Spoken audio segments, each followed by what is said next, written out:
할렐루야. 아멘. 예. 요 모니터 좀 켜주시면 감사하겠습니다. 모니터가 요 모니터요.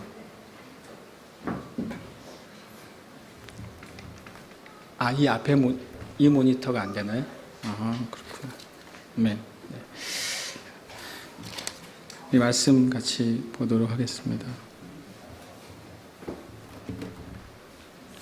혹시 저게 복구가 됐으면 얘도 됩니까? 되면 주님의 은혜고.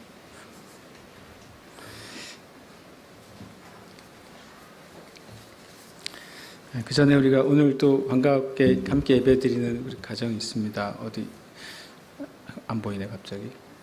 우리 송인이 이지은 우리 송미나 가정 오늘 예배 24시간 예배 같이 드리기 위해서 왔습니다. 우리 환영하고 축복합니다.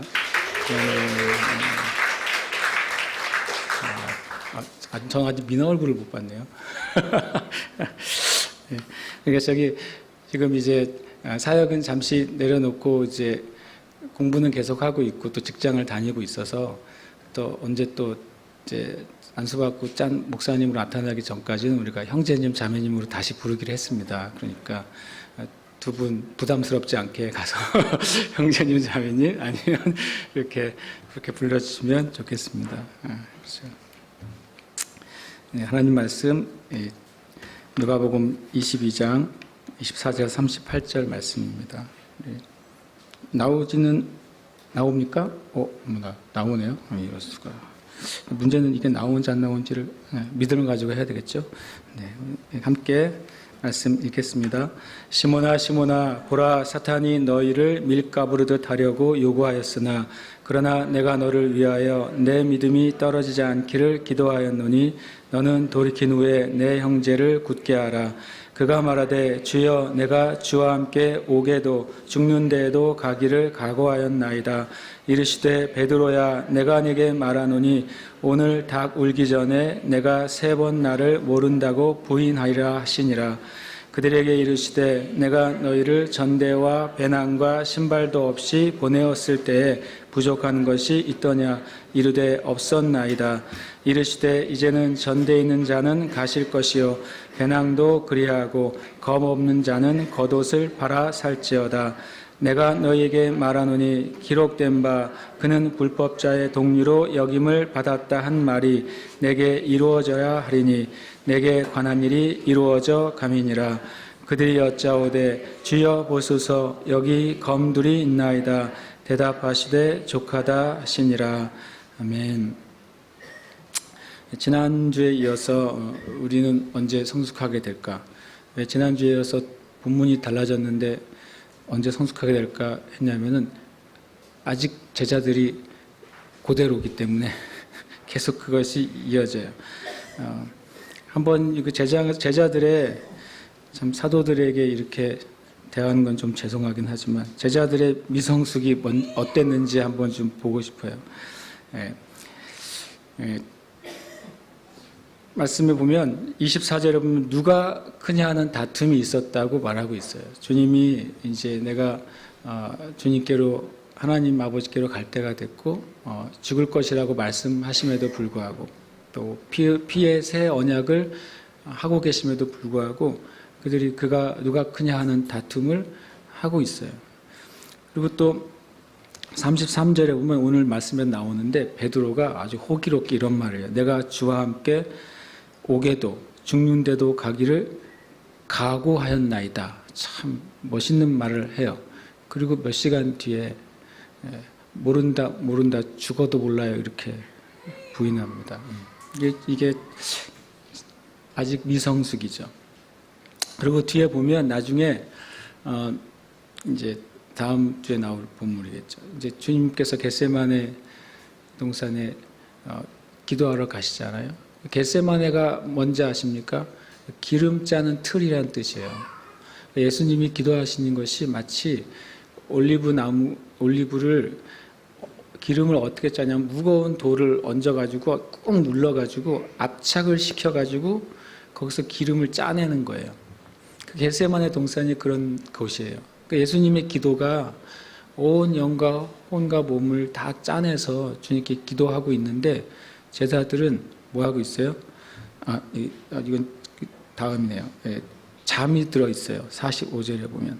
38절에 보면 또 주님이 너희가 이제는 옷을 팔아가지고 검을 사라 그랬더니 제자들이 참 얼마나 아이 같은지 여기 검 2자루 있다고. 그때 주님이 족하다 그러세요. 참 아이 같아요. 생각해 보세요. 로마 군인이 2명인가요? 백부장의 종들이 2명입니까? 이 둘 가지고 해결해 보겠다고 하는 생각도 참 유치하고 어린아이 같고, 그리고 주님은 그렇게 땀방울이 핏방울에 되도록 정말 온 몸을 짜시면서 기도하시는데 잠들고 있고요. 그리고 또 있어요. 나중에 49절에 보면 이건 코미디 같아요. 이렇게 수없이 몰려왔잖아요. 몰려서 다 에워싸고 있는데 주여 우리가 칼로 치리까. 그래서 무슨 짓을 해요? 겨우 대제사장의 종 말고의 귀 하나 잘라요. 아주 그냥 뺐던 칼을 그냥 넣지는 못하고 귀 하나 자르려고 다시 넣어요. 그리고 여기 안 나오지만 마태복음에 보면 이 뒤에 어떻게 해요? 이렇게 되어 있어요. 마태복음에 예수님을 버리고 다 도망하니라 이렇게 되어 있어요. 감사합니다. 이 본문에 안 나와 있어서 제가 뺐어요. 누가복음에는 누가가 웬일인지 도망간 건 안 적어놨어요. 마태하고 마가는 적어놨어요. 도망갔다고. 예수를 버리고 도망한지라. 그러니까 제자들이, 이 사도들이 굉장히 안타깝지만 굉장히 미성숙했어요.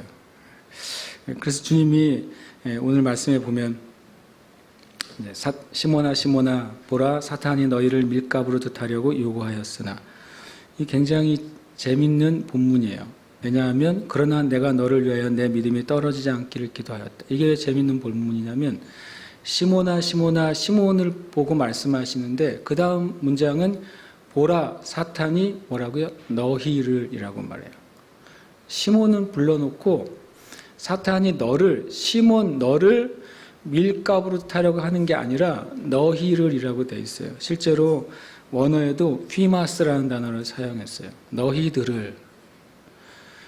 사탄이 실은 청구한 것은 베드로뿐만 아니라 거기에 있는 모든 사도들에 대해서 채질을 할 거예요. 밀가부르는 게 뭐냐면 채를 치는 거예요.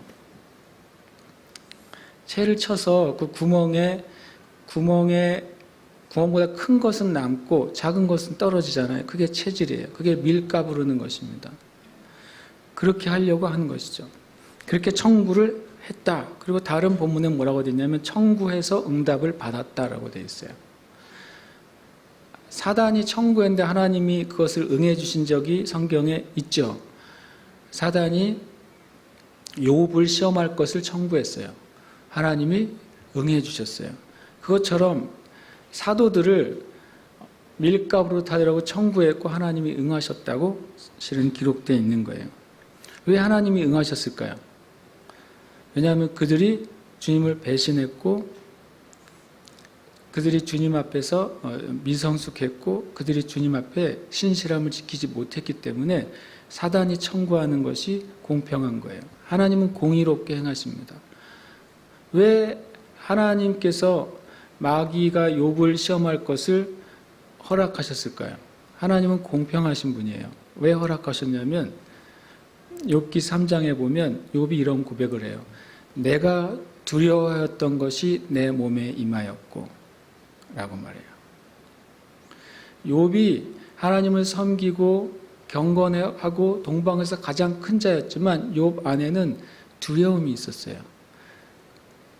마귀는 하나님 앞에 무엇인가 청구할 때 하나님이 들으실 것을 가지고 청구해요. 하나님은 공평한 분이에요.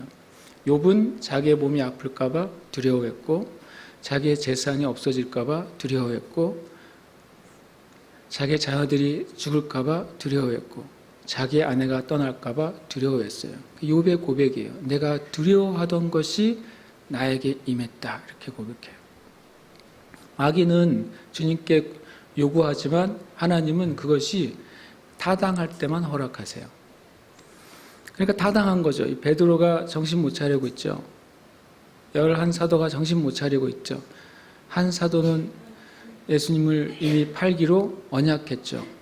특히 이 미성숙한 자들에 대한 당연한 밀가부름에 대해서, 시험 당함에 대해서 허용이 됐어요.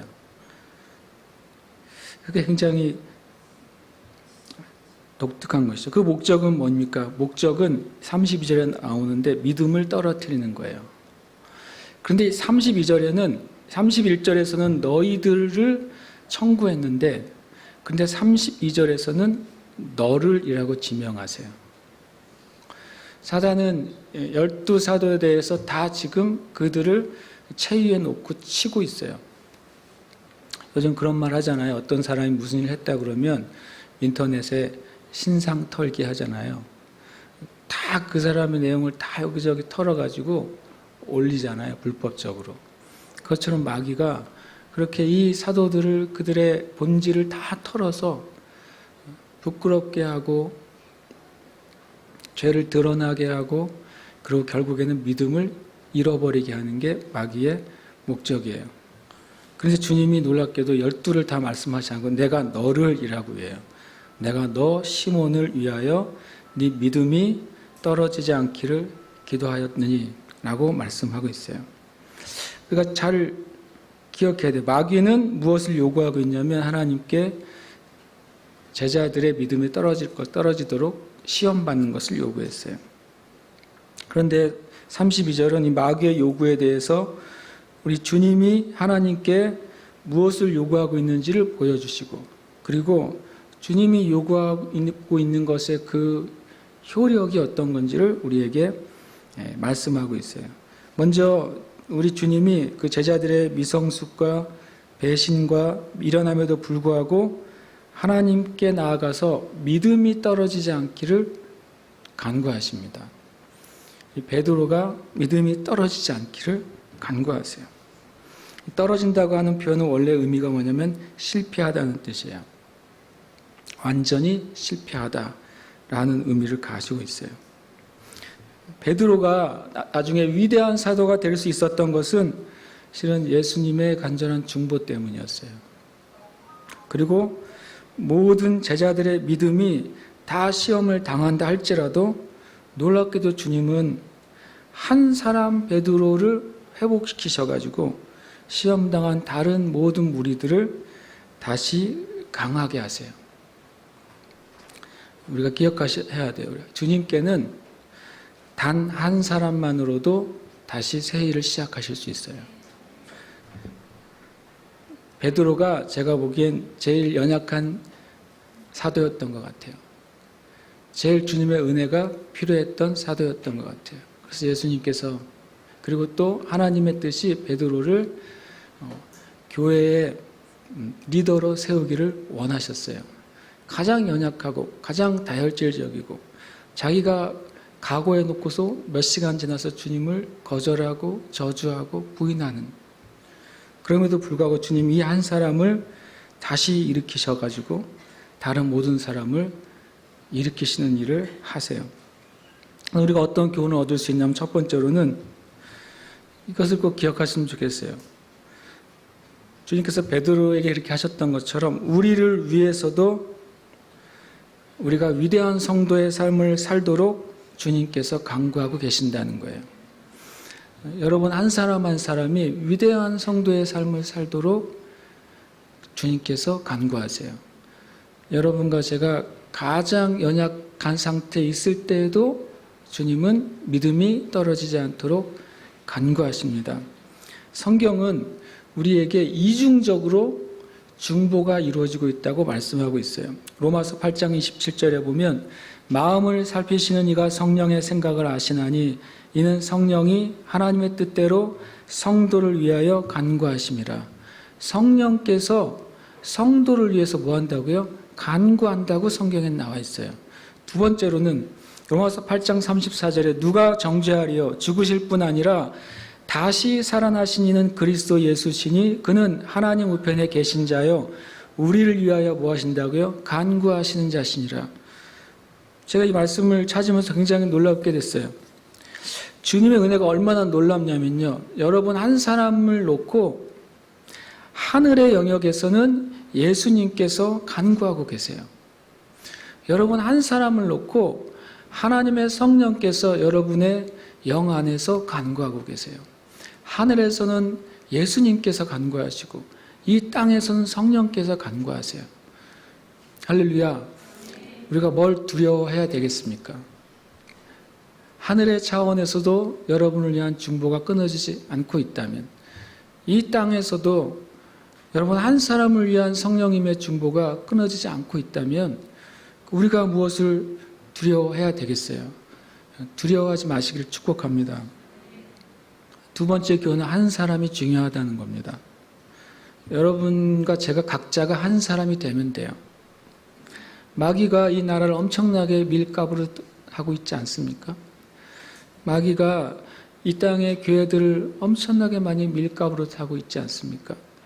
어떤 기도 카톡방에 어떤 분이 한 장로님 모습을 찍어서 올리셨는데 WCC 그 회관 앞에서 한 장로님이, 통합 측 한 장로님이 주님의 마음을 받아가지고 매일 가서 그 앞에서 앉아서 이 WCC에 가입한 이 죄를 용서해 주시고 대한민국의 교회가 회개하게 해달라고 그냥 매일 와가지고 거기서 기도하신대요. 혼자 찬양하고 1인 시위하는 거죠.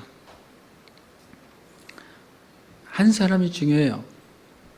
하나님은 한 사람으로서도 이렇게 다 밀가부로 돼가지고 다 엎어져 있어도 한 사람 세우셔서 나머지 세우실 수 있는 분이에요. 아멘. 우리가 우리 자신이 돌이켜가지고 형제들을 세운 한 사람이 되면 돼요. 그러니까 다른 사람이 넘어졌다고 비판하고 정죄할 필요가 없어요. 왜냐하면 주님은 베드로 한 사람을 네가 돌이킨 후에 다른 형제들을 굳게 하라. 주님이 그 마귀에게 밀가부로 해가지고 나자빠져 있는 그 사도들 정죄하신 게 아니에요. 버리신 게 아니에요. 베드로 한 명 일으키셔서 그를 다시 일으켜 주신 거예요. 주님은 우리에게도 그렇게 하기를 원하실 줄 믿습니다. 여러분 가정에 여러분이 그 한 사람이 되면 돼요. 우리 새 예루살렘 교회도 여러분이 그런 한 사람 되면 돼요. 이 제주도에도 그런 한 사람 되면 되는 겁니다. 하나님이 하시는 거예요. 두 번째로 이 말씀에서 중보의 효과가 얼마나 놀라운지를 주님이 보여주세요. 주님이 기도하셨어요.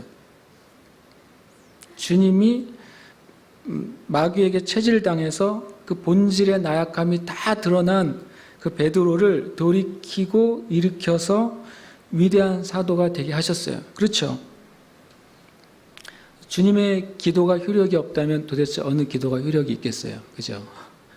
주님의 기도는 100%의 효력이 있습니다. 아멘.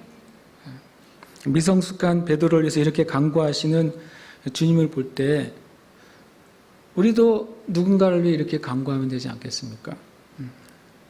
주님은 우리에게 본을 보여주신 거예요. 주님은 하나님께서 맡겨주신 사람을 절대로 포기하지 않으시고 기도하셨어요. 주님이요, 헤롯을 위해 이렇게 기도하시지 않았습니다. 그렇죠? 주님이 바리새인을 위해서 이렇게 기도하지 않으셨어요. 그런데 주님이 베드로는 위해서는 이렇게 기도하셨어요.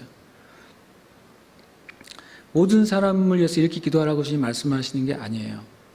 하나님께서 여러분에게 맡겨주신 그 사람을 위해서는 주님이 하신 것처럼 기도할 때 주님이 그 사람 돌이키시고 일으키시고 세워주시는 거예요.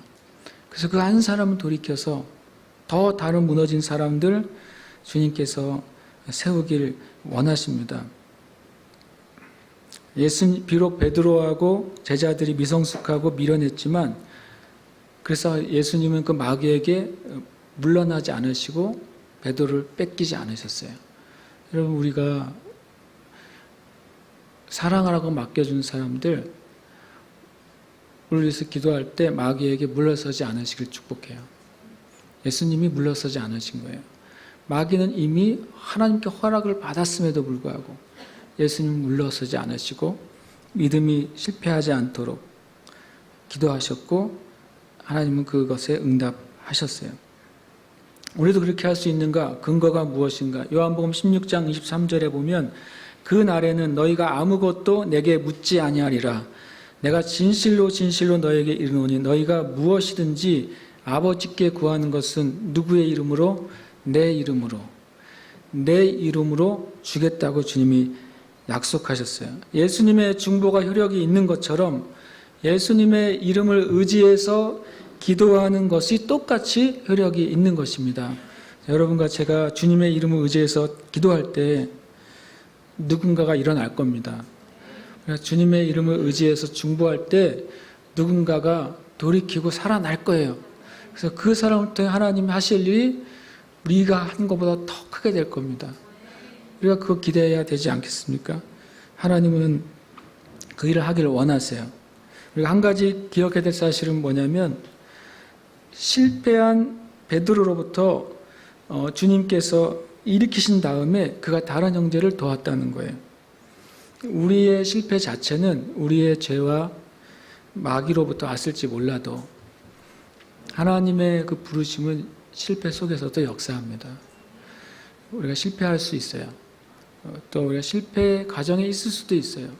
그러나 하나님의 부르심은 그 안에서 역사하셔서 다시 하나님은 일을 시작하십니다. 아멘.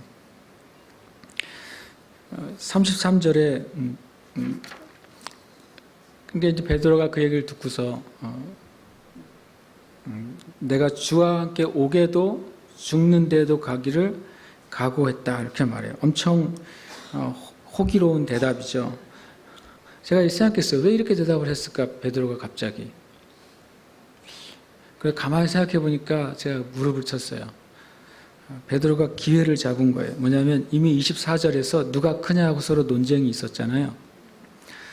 이 중에서 제일 적극적으로 참여해가지고 자기가 높이 될 거라고 자기의 몫을 주장했던 사람 중에 한 명이 분명히 베드로일 겁니다.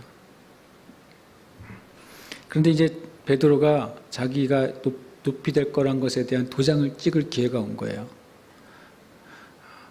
마귀가 너희들 밀가부로 타고 청구했고 난 너를 위해 기도한다. 그러니까 베드로가 기회는 이때다. 그래서 주님 제가 주님과 함께 오게도 가고 죽는 곳에도 가기로 각오했습니다. 라고 말하면서 예수님을 본 게 아니라 제자들을 봤겠죠. 봤지? 이러면서. 너희들하고 나하고는 차원이 달라.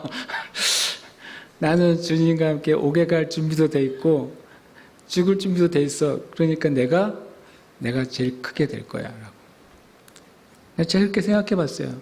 이 내용이 한 내용을 보니까 우리가 2주에 걸쳐서 봐서 그렇지 1, 2분 사이에 일어난 일이에요. 그런데 실은 조금 뒤에 그 베드로는 그날 밤에 주님을 3번이나 부인하고 베드로를 위해서 중보하시는 그 주님과 얼굴을 마주치고 말아요. 주님이 그랬잖아요. 내가 너의 믿음이 떨어지지 않기를 기도한다고요. 베드로가 나는 그 사람을 몰라 라고 말할 때 주님은 뭐 하셨어요? 같은 공간에 계셨잖아요. 주님은 기도하십니다. 아버지 하나님 베드로의 믿음이 떨어지지 않게 하소서.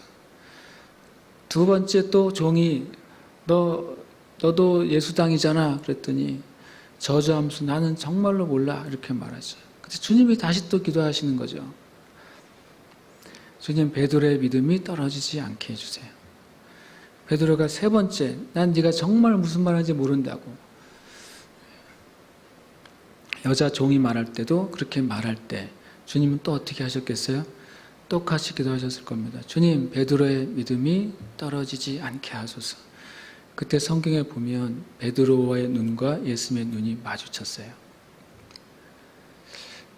참 제가 그런 생각을 하게 됐어요. 베드로의 각오는 진심이었을 거예요. 그렇지 않겠습니까? 진심이었죠. 그러나 베드로 자신이 그 진심을 지켜낼 준비가 되어 있지 않았어요. 베드로는 아직 주님을 완전히 의지하는 법을 배우지는 못한 거예요. 주님이 우리의 진심을 아세요. 그런데 우리가 또 준비되어 있지 않으면 실패할 것도 아세요. 제가 옛날에 공부할 적에, 공부를 안 할 적에죠. 내일이 시험 볼 때 시험 과목을 체크해보고 페이지를 체크해본 다음에 그래, 1시간에 몇 페이지씩 하면 내일 아침쯤이면 완벽하게 내가 이것을 마스터하고 있을 거야 라고 각오하죠. 밤도 새고 두 눈을 부릅뜨고 공부하리라라고 각오가 돼 있어요. 감옥에도 가고 죽는데도 갈 때까지 각오가 돼 있어요. 다음날 시험지가 올 때쯤 되면 내가 아무것도 안 했다는 사실을 알게 돼요. 준비가 안 돼 있는 거죠, 내가. 베드로가 나중에 주님을 의지하는 법을 배우게 돼요. 그리고 나서는 정말로 그의 말대로요. 그는 주님을 위해서 감옥에 갑니다. 그는 주님을 위해서 죽는 데에도 가요. 여러분과 제가 주님을 의지하는 법을 배워야 돼요. 우리가 예배 드릴 때 우리는 진심입니다. 우리가 기도할 때도 진심이에요. 고백할 때도 진심이에요. 그래서 혹시 여러분이 주님 앞에 진심으로 고백했는데 그것을 못 지켰다고 해서 그 고백 자체를 부정하지 마세요. 그건 진실이니까. 그러나 우리가 아직 자라나지 못하고 준비되지 못하면 그것을 지켜낼 힘이 부족한 것뿐이에요. 우리가 이러한 경우를 당하지 않으리라는 보장이 있겠습니까? 우리가 배신의 자리에 나는 결코 가지 않으리라고 말할 수 있겠습니까? 우리가 그 배신에서 벗어날 수 있는 길은 여러분과 제가 예수님의 중보를 의지하는 것밖에 없어요. 우리는 주님의 중보에 전적으로 매달려 있어야 돼요. 히브리서 4장 16절에 이렇게 말씀하십니다. 그러므로 우리는 긍휼하심을 받고 때를 따라 돕는 은혜를 얻기 위하여 은혜의 보좌 앞에 담대히 나아갈 것이니라. 그 앞에 뭐라고 말하냐면 우리에게는 대제사장이 계신데 그 예수님은 우리의 연약함을 동정하시는 분이고 우리하고 똑같이 시험을 받으셨는데 범죄하지 않는 분이다 라고 말해요. 예수님을 의지하며 나아갈 때에만 우리가 주님의 은혜의 보좌 앞에 나아갈 수 있습니다. 또 34절에 보면 예수님이 다시 또 이 각오에 주님이 진실을 얘기해 주세요. 그렇지 않다. 네 각오는 잘 들었는데 베드로야 내가 내게 말하노니 오늘 밤 울기 전에 내가 3번 나를 모른다고 부인하리라. 3번 부인한다고 하는 의미는 뭐냐면 성경에 보면은 어떤 일이 사실이 되기 위해서는 증인이 2-3 증인이 필요해요. 그러니까 2중 3중의 증거가 있으면 그 일은 확정이 돼요. 3번 주님을 부인한 것은 뭐냐면 스스로가 자기가 주님을 부인하고 있다는 것을 증인이 되는 거예요. 스스로가 나의 본질이 주님을 부인하고 있다는 것을 증언하게 되는 부인이에요. 이건 실수가 아닙니다. 본질이에요. 우리는 우리 자신의 그 본질을 정직하게 볼 필요가 있고 또 우리가 진리 앞에 갈 때에만 내 진짜 본질이 무엇인지를 우리가 알 수 있게 돼요. 주님이 35절에 그들에게 이르시되 내가 너희를 전대와 배낭과 신발도 없이 보내었을 때 부족한 것이 있더냐 그랬더니 없었나이다 라고 말해요.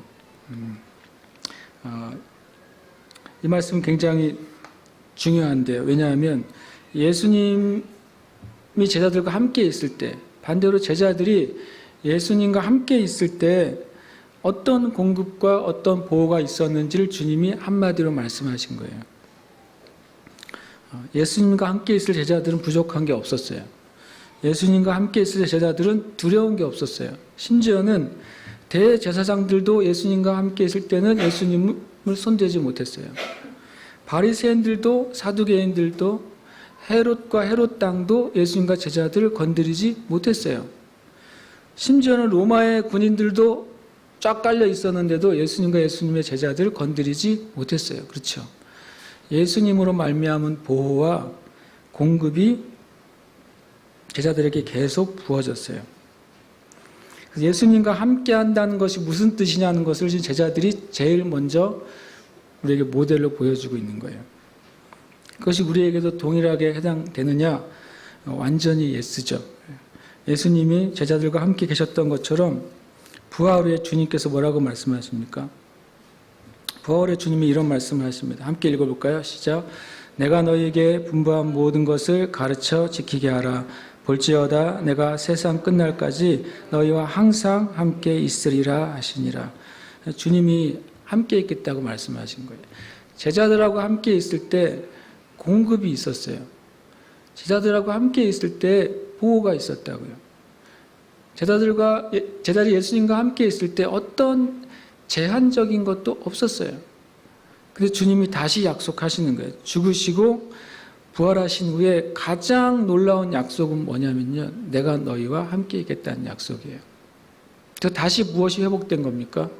공급과 보호가 회복된 거예요. 사도들이 성령이 임하고 성령 안에서 예수님께서 함께 하시기 시작했을 때 제자들이 얼마나 담대해졌는지 우리는 알 수 있어요. 산헤드린 공회에 가서도 이렇게 말합니다. 우리가 너희 말을 듣는 게 옳으냐? 하나님 말을 듣는 게 옳으냐? 이런 말을 했다간 산헤드린 공회에서는 두드려 맞거나 사형이 당할 수도 있는 말임에도 불구하고 베드로와 사도들은 주저없이 말할 수 있었어요. 그들이 주님이 함께 하셨을 때와 똑같이 부족한 것이 없고 두려운 것이 없었어요. 사도행전에. 다만 이전에는 주님이 말씀하시고 제자들은 따라다녔어요. 그러나 사도행전에는 주님이 그들의 심령에 함께 하시고 이제 제자들이 말하기 시작한 거예요. 결과는 똑같아요. 주님의 공급과 주님의 보호는 똑같은 거예요. 여러분과 저에게도 우리에게 일어나야 되겠습니까? 또 완전히 예스죠.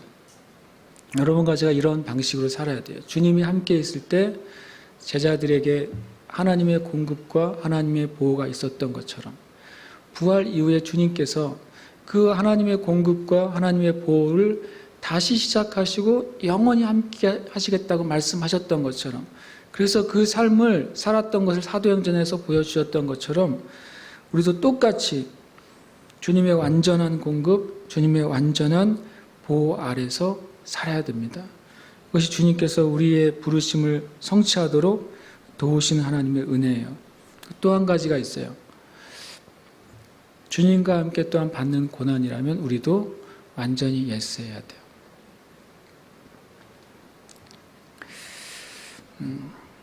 36절에 주님이 이제는 전된 자는 가질 것이고 배낭도 그리하고 검은 자는 옷을 팔아 살지어다 이렇게 말해요. 그러면서 내가 너에게 말하노니 기록된 바 그는 불법자의 동률의 여김을 받았다 한 말이 내게 이루어져야 하리니 내게 관한 일이 이루어져 감이니라 라고 말해요. 우리가 누가복음 통해서 계속 깨닫게 되는 게 뭐냐면 주님의 모든 행위는요 하나님의 말씀을 성취하는 거였어요. 예수님께는 자신의 모습, 자신의 위치, 또 자신에 대한 어떤 평판, 어떤 소문, 어떤 평가에 대해서도 전혀 관심이 없었어요. 예수님께는 오직 하나님의 말씀이 성취되는 것에만 관심이 있어요. 제가 그런 생각을 했어요. 주님, 내가 이렇게만 살 수 있으면 내 모든 삶에 있어서 하나님의 말씀이 성취되는 것을 위해서만 내가 살 수 있다면 나는 세상에서 제일 강한 자가 될 것 같아요.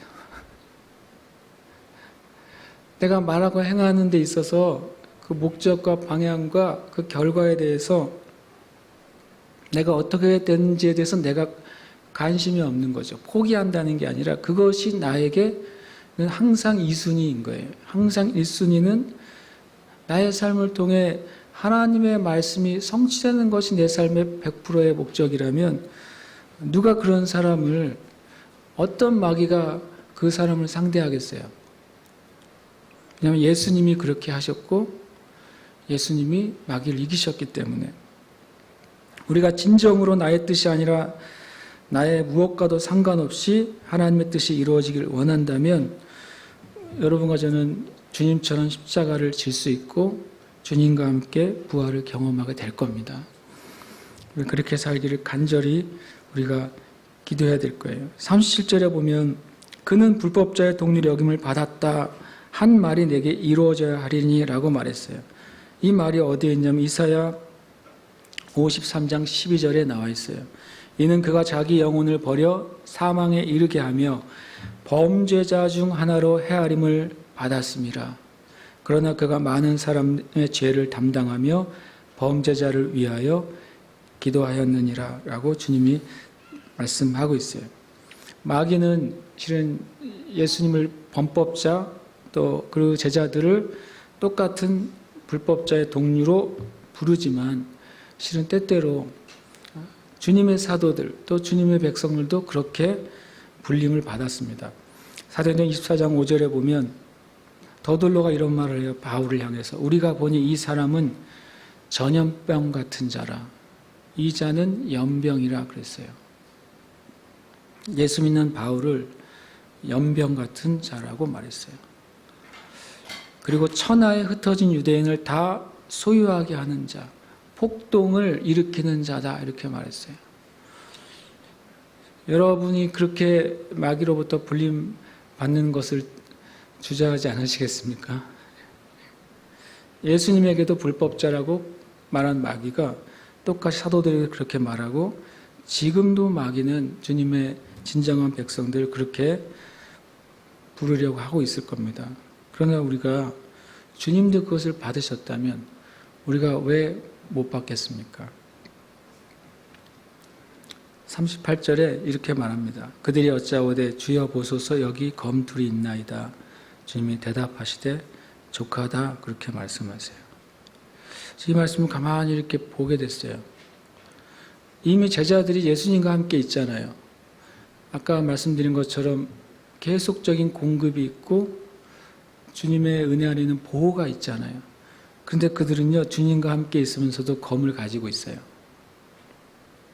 그래서 이게 뭘까 생각했어요. 이들은 아직도 주님께서 무력으로 권력을 얻으실 거라고 생각하고 있는 거예요. 36절의 말씀을 완전히 오해하고 있어요. 이제 옷을 파서 칼을 사라. 아, 드디어 거사의 때가 됐구나. 이 생각한 거예요. 드디어 주님이 거사를 일으키시려고 하는구나. 혁명을 일으키시려고 하는구나. 라고 말하니까 그들이 마치 보란듯이 그동안 숨겨놨던 칼 두 자루를 꺼내면서 여기 주님 검 둘이 있습니다. 이렇게 말해요. 여러분 우리가 예수님 의지하지 않고 우리가 의지하고 우리가 꿈꾸는 것은 바로 이 두 자루의 검하고 비슷해요. 수많은 로마 군인이 있고 적대적인 원수들이 바글바글한데 요 두 개의 검으로 싸우겠습니까? 그들은 자기도 못 지키고 이 두 개의 검으로 예수님도 못 지켰어요. 그래서 우리가 우리의 작은 힘으로 싸우려고 하는 모든 시도를 포기해야 돼요. 그래서 우리가 주님을 신뢰한다고 하면서도 얼마나 많이 우리 스스로의 제1, 제2, 제3의 방편을 준비하고 사는지 모르겠어요. 주님을 향한 전적인 의지, 주님을 향한 전적인 보호를 우리가 믿어야 돼요. 전적으로 믿을 때 주님께서 온전하게 역사하실 것입니다. 또 한 가지 이 사실은 뭘 보여주냐면 제자들은 예수님의 보호 아래 있으면서도 자신들을 지킬 칼을 가지고 있어요. 조금 전에 말한 것처럼 자기도 못 지키고 예수님도 못 지키고 오히려 예수님에게 불명예스러운 이름 하나만 더 붙여줘 버렸어요. 주님이 칼로 세상을 정복하지 않으시고 주님이 세상을 정복한 방법은 하나님에 대한 복종으로 정복하셨어요. 이것을 꼭 기억하셨으면 좋겠어요. 주님이 세상을 정복하신 방법은 하나님 아버지에 대한 전적인 복종이었어요. 그것을 바울 사도가 우리에게 가르쳐줘요. 고린도후서 10장 4절에서 6절에 우리의 싸우는 무기는 이라고 말하면서 어떤 견고한 진도 무너뜨린 하나님의 능력이라고 말해요. 우리가 싸우는 무기는 하나님의 능력인데 그 하나님의 능력이 어떻게 역사하냐면 우리의 모든 생각을 사로잡아서 그리스도에게 복종시키면 그때 하나님의 능력이 작동한다는 거예요. 너희의 복종이 온전하게 될 때에 모든 복종하지 않는 것을 벌하려고 준비하는 중에 있노라. 여러분 하나님의 권능이 여러분 안에 역사하길 원하십니까? 그럼 우리는 예수님에게 완전히 복종해야 돼요. 예수님께서 하나님께 완전히 복종하셨을 때 마귀의 권세가 목이 잘렸어요. 우리는 그 주 예수님께, 그 주님의 말씀에 온전히 복종할 때 주님은 말씀하세요. 너희에게 복종하지 않은 것이 벌하려고 주님이 칼을 들고 계시다고 말씀하고 있어요. 우리가 그렇게 하나님께 복종할 때 하나님의 강력한 권능이 다시 움직이게 될 겁니다. 아멘. 이번 주에 그냥 마음을 주셔가지고 그 1인 시를 제가 했잖아요. 그런데 그 첫날 하는 날 주님이 두 가지로 우리를 격려해 주셨어요. 첫 번째로는 제가 뭐 1시간도 못했어요. 그날 몸살과 배탈이 나가지고 시청에서 처음 간 곳은 화장실이었어요. 화장실에서 일단 문제를 해결하고 나와가지고 1시간도 채 못 서 있었죠. 그러고 이제 끝나고 나서 집에 왔는데 전화가 하나 왔어요. 무슨 전화가 왔냐면 어떤 우리 성도가 아닌데 어떤 분이 그 오후에 전화가 와서 교회 계좌로 헌금을 했다는 거예요. 무슨 헌금이냐니까 10월 28일 동성애 축제가 열리게 되면 자기는 그 더러운 데를 못 가겠대요. 자신이 없어서. 그런데 목사님네 교회가 가서 기도하겠다고 하니까 그 헌금으로 그날 기도하고 나서 밥이라도 사 먹으라고. 재미있는 헌금이죠. 그래서 제가 그랬어요. 저는 그것이 열리지 않기를 먼저 기도합니다. 열리게 되면 그럼 밥 사 먹겠습니다. 그랬어요. 두 번째로는 그때 뭔가를 사려고 기독교 백화점에 갔고 제가 안 들어가고 사모님이 들어갔어요. 8시, 9시 하고 11시쯤에 들어간 것 같아요. 사모님이. 저는 밑에서 이제 주차장에서 기다리고 있고. 들어갔더니 들어가자마자 그 기독교 백화점 사장님이 우리 사모님 보고 이렇게 말했대요. 첫 마디가 목사님이 동성애 축제 반대 1인실 하신다면서요. 달랑 40분 했는데. 이게 사모님 뭔 소리냐 그랬더니 누가 지나가다가 저를 사진을 찍어서 어떤 카톡방에 올렸다는 거예요. 그래가지고 그게 이제 알려졌대요. 그래서 제가 얼마나 부끄러운지 다시는 가면을 쓰고 하든지 해야 되겠다 속으로 생각을 했어요. 실은 제가 진짜 말하고 싶은 건 이거예요. 어제 제주 기독신문이 왔어요. 신문이 왔는데 이게 동성애 제주 퀴어 행사 원천 차단하자라고 하는 내용이 있는데 오른쪽 밑에 많이 보던 그림이 하나 있는 거예요. 이거는 우리가 낸 기사가 아니에요. 요 그림이 있는 거예요. 요 그림이 있으면서 뭐라고 돼 있냐면 이렇게 돼 있어요. 뭐 어디서 도교단 협의회에서 협의를 해서 동성애를 원천 차단하자 뭐 이런 것을 위해 회의하고 협의하고 결정했다라고 하면서 뒤에 한편 자발적 기도운동 모임은 신상공원에서의 동성애 퀴어 행사를 저지하기 위한 신산 300 프레이어 기도운동을 펼치고 있다. 그러면서 한 20줄 써놨어요. 깜짝 놀랐어요, 제가요. 우리가 기사를 낸 것도 아니고, 그래서 우리가 이걸 하면서 기도한 게 그거였잖아요. 주님, 제주도에 있는 교회들에게 마음을 일으켜주세요. 기도할 마음 일으켜주세요. 결과는 하나님께 있는 거죠.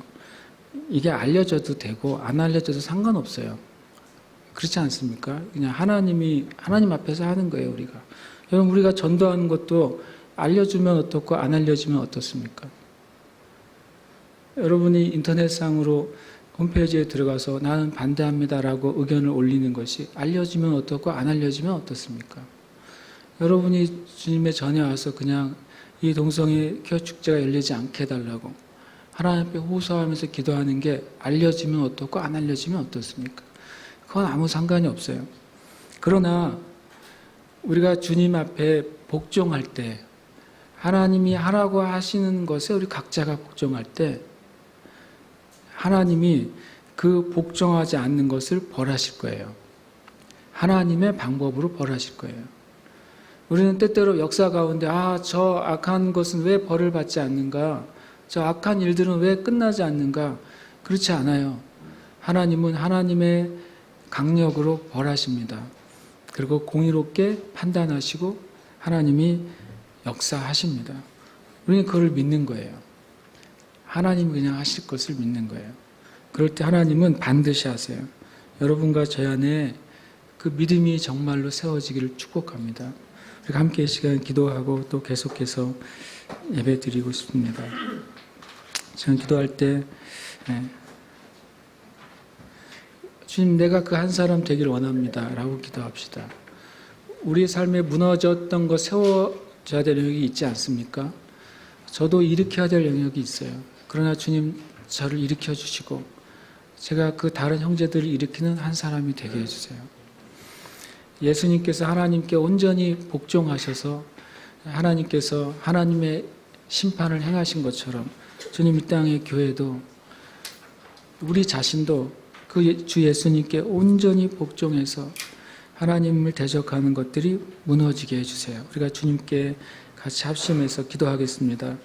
하나님 아버지, 감사드리고 주님의 이름을 찬양합니다. 주님 영광과 존귀를 올려드립니다. 시간 주님께서 역사하시고 우리의 마음과 생각을 주장하셔서 우리 한 사람 한 사람이 하나님의 마음에 합한 한 사람 되게 해주시옵소서. 우리 한 사람 한 사람이 주 예수님께 온전히 복종하는 한 사람이 되게 해주시옵소서. 주님, 그것이 주님 빛나지 않을지라도, 드러나지 않을지라도, 아무도 모를지라도 은밀한 중에 계시는 그 아버지 앞에서, 은밀한 중에서 보시는 아버지 앞에서, 은밀한 중에서 들으시는 그 아버지 앞에 우리가 복종하게 해 주시옵소서. 그것이 큰 일이든 작은 일이든, 아니 그것이 드러나는 일이든 은밀한 일이든 주님, 우리가 주님 앞에 복종하게 해 주시옵소서.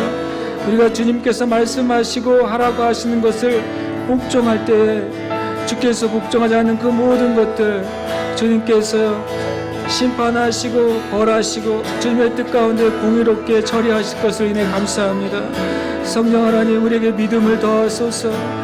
하나님이 살아계시고 하나님이 역사하심에 대한 믿음을 더하소서. 하나님이 살아계시고 하나님이 운행하심에 대한 믿음을 더하소서. 하나님이 치유하시고 하나님이 회복하심에 대한 믿음을 더하소서. 하나님, 우리가 오늘 지닌 하나님의 권능, 한량없는 권능에 대한 믿음을 더하소서.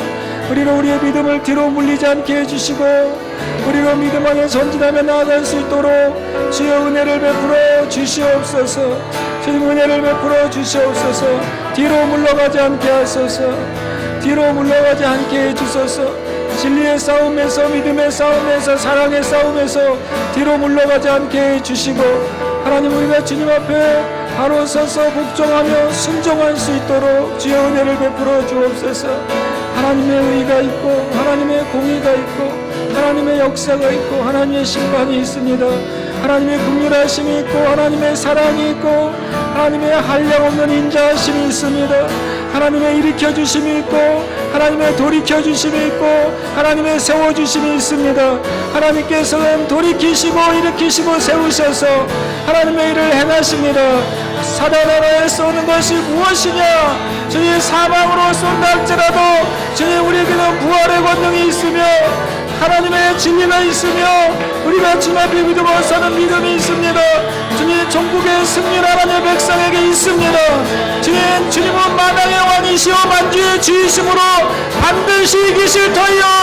주 예수님은 만왕의 왕이시고 만주의 주이심으로 반드시 이기실 터이요. 그와 함께 주의 백성들도 반드시 이기리로다. 하나님, 우리가 주님과 함께 있을 때 반드시 이기는 것입니다. 우리가 칼로 이기지 아니하고 하나님, 우리가 육신으로 이기지 아니하고 하나님의 권능과 하나님의 강력으로 이길 것입니다. 지금 우리가 주님께 복종할 때 우리가 이길 것이며 우리가 주 앞에 순종하며 엎드리며 경배할 때 하나님의 권능이 역사하며 활동할 것입니다. 하나님은 우리에게 믿음을 더하시고 오직 하나님만 구하게 하소서. 오직 하나님만 구하게 하소서. 하나님 의지하게 하소서. 하나님만 의지하게 하소서. 하나님만 의지하게 하소서. 아멘. 감사합니다. 아버지 하나님 찬양합니다. 사랑이신 하나님을 찬양합니다. 빛이신 하나님을 찬양합니다. 영이신 하나님을 찬양합니다. 그리고 공의를 행하시고 거룩하신 하나님을 찬양합니다.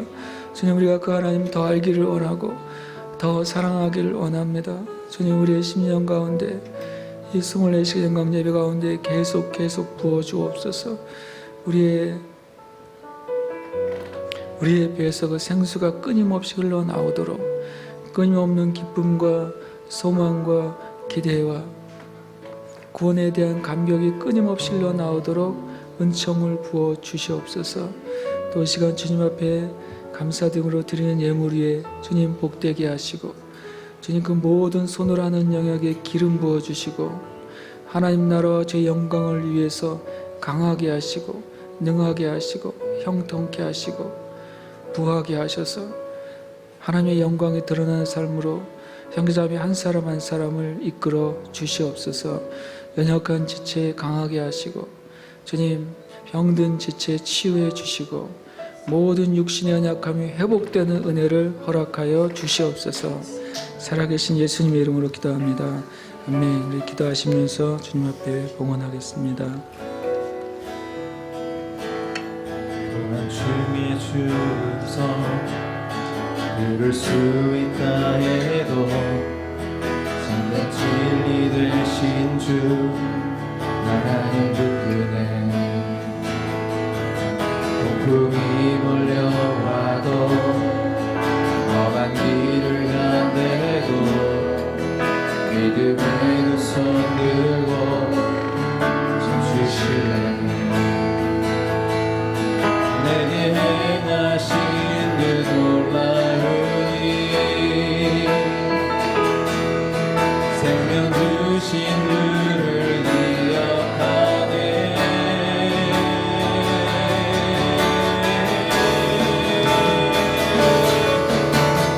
그 사랑이 내려와 날 자유케 하셨네.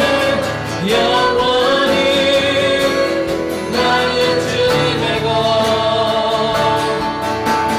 산과 골짜기에서 내 영혼 노래하네.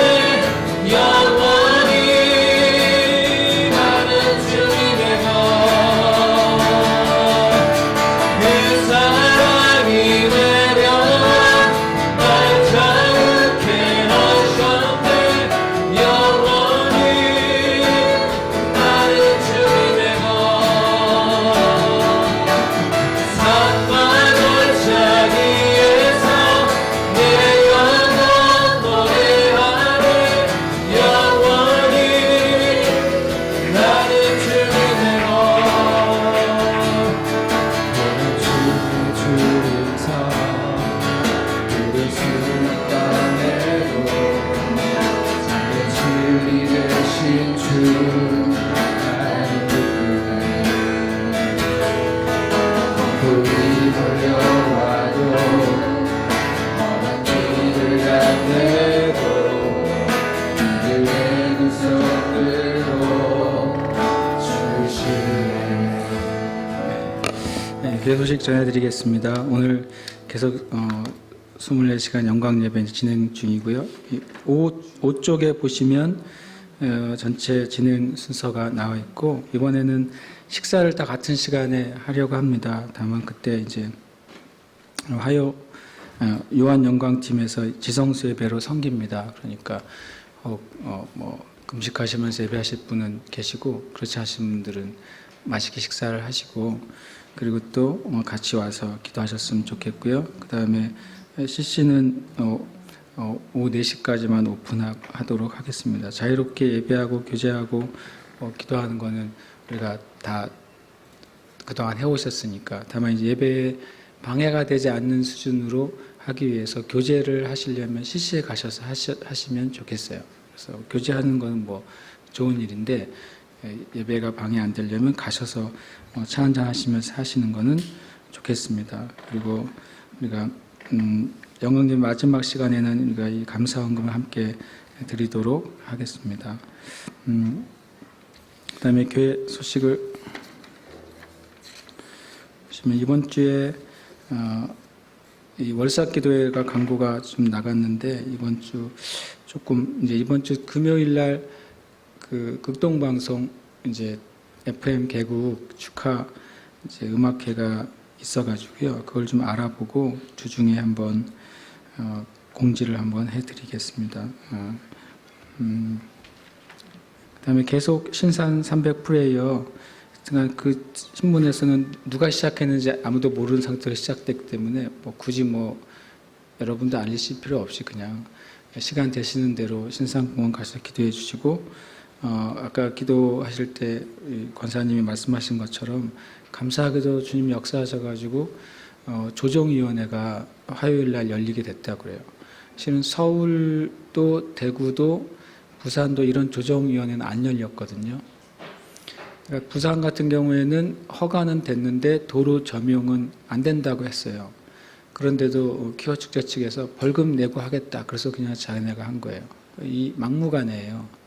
허락은 이미 났기 때문에 그냥 뭐 벌금은 때리면 먹겠다 이런 식으로 오히려 벌금을 때리고 경찰에서 이렇게 시비를 걸면 오히려 그런 것을 다 찍어가지고 오히려 자신들은 침해를 당했다고 더 광고할 수 있는 여지가 되기 때문에 할 수 있는 불법은 얼마든지 다 합니다. 그런데 놀랍게도 제주만 지금 시장의 주관하에 조정위원회가 열리는 거예요. 만약에 주님께서 은혜를 베푸셔서 이것이 했던 것이 캔슬이 되면 큰 흐름이 막히는 거죠. 왜냐하면 저들이 서울, 부산, 대구 찍고 제주까지 딱 가면 한번 뻥 뚫는다고 생각했었는데 실은 어찌 보면 생각하지 않은 이제 경우를 당한 것일 수도 있고 그래서 여러분 기도하실 때 화요일 날 조정위원회 주님 그 시장님의 마음 움직여 주시고 그리고 거기에 참여한 사람들 안에 또 이제 그때 막 화내고 소리 지르고 그러면 안 되잖아요. 점잖게 그러나 논리적으로 명확하게 잘못된 것을 알릴 수 있게 해달라고 여러분 화요일 날 시간 또 정확하게 시간이 알려지면 공지해 드리겠습니다. 그럼 더 기도해 주시길 바랍니다. 네, 그 다음에 다음 세대 비전 트립 팀이 이제 여기 이름이 있는 대로 거의 확정이 됐고 이제 티켓팅들을 거의 하고 있고 또 이제 모임을 계속 하고 있습니다. 그래서 하나 광고가 하나 있는데 선교여행의 2번 보시면 말레이시아 선교사님하고 이제 말레이시아 팀이 계속 소통하는 중에 말레이시아는 1년 내내 여름이잖아요. 그래서 그 말레이시아의 그 이제 한 부족을 그 선교사님을 섬기세요. 그래서 그 부족들에게 입을 만한 여름 옷이 있으면 지금 모아다가 전달해 주면 도움이 될 것 같다고 말씀해 주셔가지고 저희 집도 여름 옷을 정리해서 다 처리를 했는데 혹시 있으시면 여기 보면 입지 않는 여름 옷들 나이는 상관이 없는 것 같아요. 어른 것이든 아이 것이든 그 다음에 여름 옷이 아니어도 얇은 옷 여러분들이 이제 안 입는 얇은 옷 그 다음에 수건이 있으면은 도움이 된다 그래요. 그래서 세 가지는 계속 말레이시아 가기 전까지 기증을 받겠습니다. 그 문의는 누구한테 하시냐면 오수연 자매님 어디 있습니까? 여기 있습니다. 손 반짝 중간에 들었습니다. 오수연 자매님 말레이시아 팀 리더입니다. 그러니까 먼저 그쪽에 문의를 해주시면 거기서 팀에서 알아서 뭐 보관을 하거나 모으거나 정리를 하는 것은 팀에서 하는 것으로 이렇게 하도록 하겠습니다. 네. 우리 다 같이 일어나서 기도하고 예배를 마친 게 아니라 계속해서 식사를 하러 가실 분은 가시고 예배를 주분은 계속해서 이렇게 하도록 하겠습니다. 제가 기도할 때 이 동성애 키워 축제를 주님께 올려드렸으면 좋겠어요. 우리 교회도 하지만 이미 다른 교회들이나 또 다른 모임들에서 계속 기도하고 있어요. 한편으로 얼마나 감사한지 모르겠어요. 마귀가 악한 일을 시작했지만 그것 때문에 교회들이 이렇게 모이고 깨어나고 기도하잖아요. 마귀가 사도들 밀가부르시 했는데 예수님의 중보가 오히려 사도들 사도되게 만들었잖아요. 그래서 이 시간 기도할 때 주님 이 동성애 키워 축제 막아주시옵소서. 조정위원회 때 주님께서 이 일 가운데 역사해 주시옵소서. 또 주님 제주도 교회가 이번 기회로 주님 영적으로 각성하는 기회가 되게 해 주옵소서. 동성애만 죄가 아닙니다. 우리 안에 있는 음행도 똑같은 죄입니다. 우리 안에 있는 교만도 죄고, 우리 안에 있는 불순종도 죄고, 우리 안에 있는 우상숭배도 죄입니다. 주님, 이것을 통해서 제주의 교회가 영적인 대각성이 일어나게 하시고 주님께 돌아가는 은혜를 허락해 주시옵소서. 우리 같이 합심해서 기도하고 계속해서 주님께 나아가요.